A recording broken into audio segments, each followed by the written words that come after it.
division. Divide na tao fraction. Right. Whole number 8 divided by 3/4. Everybody ha? Paminaw o maayo. 8-1. Checking ko. 8-1. Ina-discuss para mas 8-1, sir. masabtan pag yun ninyo sa mo. Right. 8-1. Butangan o 1. Very good. Between lang mo na pwede. Saan yan sa iba mo? Butangan o? 1. Break ka din mo. Badlungon lang ako sa'yo. Break ka pa no? Minus 1 ka. Minus ka po sa grado ako. Badlungon ha. Ayaw mo badlungon. Mas ganahan ako sa mga interactive pero ayaw ito ako sa badlungon kay bad food yapon ka. Hey! Assume ka o denominator na 1 sa whole number para ma-fraction ang itsura. Alright? Sir, toast daw niya, sir. Toast na. Okay, ang rules for divide. What will you do with the divisor? Wala baliktad. Baliktad. Kung may tawag sa baligtad nga divisor, ay divide. May ibang O sa kayo na ibaliktad ang fraction? Kailang ituwad, ang ulo nas baba, ubos na. Ha? Reverse. Reverse. O, reverse, tama, pero kung sa pinaka-term na to? Ha? Sir, return. Receive? Rukal. Total. Bright na ganun mo. Badungon lang yun. Madungan na guys, sir. May lusang niya po na kong grado sa kanya na basta yung ana. Oh, sir. Okay, sige. Okay. So, ato mo muna karoon na itsura kaya reciprocal naman talo. Okay. So, 8 over 1. 4. Pero ang symbol sa division mo ay multiplication. Yes. And then, proceed na daw sa rule sa multiplication. Right? Pila? Dito. Sabaan yun eh, pero pila? Ulok si Binay.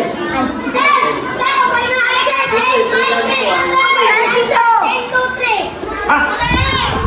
Transip? 10 to 3.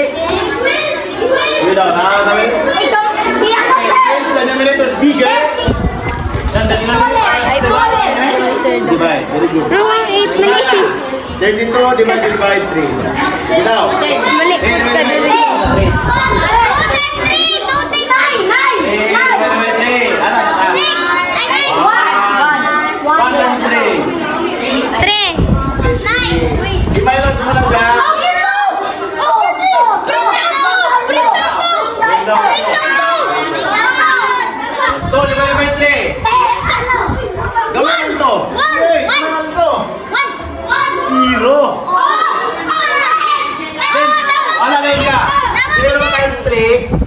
zero.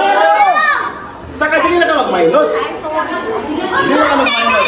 So, minus equals 2. Yan na may pagmula. Baligtad ka. Ang whole number 10, wala yung utangin mo diya. Ang denominator, ano? Remainder. Okay, so yung divisor. May mo. Right? Manako. Okay, isa yung nagawa ng ChatGPT. Nag-ChatGPT pa yun? Mali pa yun! Grabe, nagbara ka, Bright. Kaya nag-ChatGPT pa. Ang problema, na-prank ka sa ChatGPT. Hindi ka mga gamit ng ChatGPT. How come?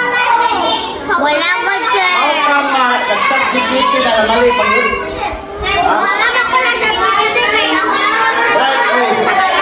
Depende na sa mong magamit. Pero kailangan, isang bang mag-AI ka, kailangan properly guided ka. Ay kung hindi ka po mo properly guide mo sarili or mo mama mo guide. Mali yapon. Naaga po may subject mo ya. Do not rely too much sa mga AI. Okay lang ang AI. Basta mag-guide ka. Okay ha? Mas better nagyapon nga mag-rely kasi mong sarili ng understanding and follow the rules. Pero pag rely nga sa community, maanag yan ka. Pag how ka, paano na karon kung walay signal or walay internet access ang lugar na kailangan na ka mag-solve. Sir, Nagdilay ako pa rin sa mga ulala. salamat po. Mag-antay ko, sir. Ngayon, nakawalan lang eh. Nagsasabi ko kayo, balik ko siya.